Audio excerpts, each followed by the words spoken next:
CBS has reached an agreement with the Pac-12, of course, for this particular season, 2025. It will be ESPN, the CW, and CBS. But starting in 26, you're going to get a 5-year. Technically, it's an extension, but it does create some stability, some financial stability for the Pac-12, which is still currently looking for its eighth partner, in football.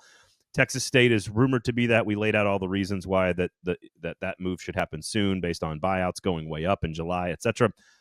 So it seems like that's going to happen. They still could use an extra team, because I still think a 7-game conference schedule is not great. I think 10 would be even better. We'll see.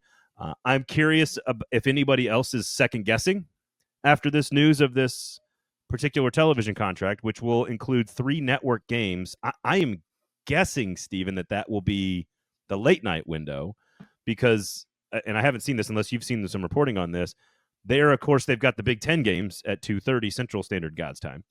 And then you're going to have the NBC nightcap with the Big Ten. And so I assume that gives CBS a chance to run games at, 6 to 8, 6 to 9, 9, 10 o'clock kickoffs, whatever they want, get that Pac-12 after dark window. But it's network television buying into this league. And I think if you look at the conference currently, outside of kind of Utah State, it's really interesting football games over the course of that 5-year contract.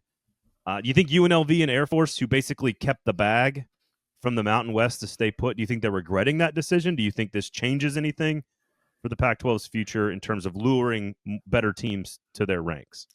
It's a good question, and I think the answer is we will see what happens with this buyout fight, the poaching fees that the Pac-12 apparently owes the Mountain West due to the scheduling agreement they signed for 2024, and Oregon State and Washington State played Mountain West schools.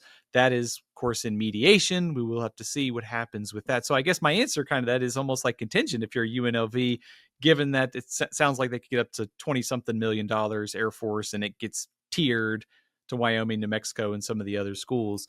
So I think if you're UNLV, you look at this going, we could get a financial windfall. And also, we're got a chance to be the big kind of program in the Mountain West over the next couple of years.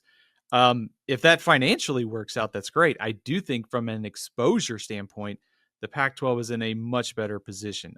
Getting games on CBS, I would assume they're going to have more partners be announced soon based upon some of the reporting. So it's a good start. Obviously, it's not the dollar value that we saw like in the $20-30 million from old Pac-12. They were never going to get that. But you're getting good exposure. Your championship game is on network television, and you're going to get a couple games on there as well. If you can sign up ESPN, CW, that's a pretty strong set of TV partners.